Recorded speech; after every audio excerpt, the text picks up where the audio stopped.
Turn on or off notification on your page on Facebook app.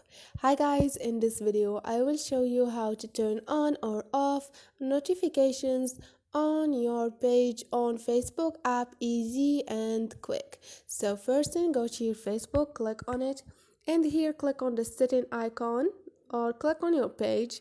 Now click on the setting icon, and like you see, you have the option number 4, which is notifications. Click on it.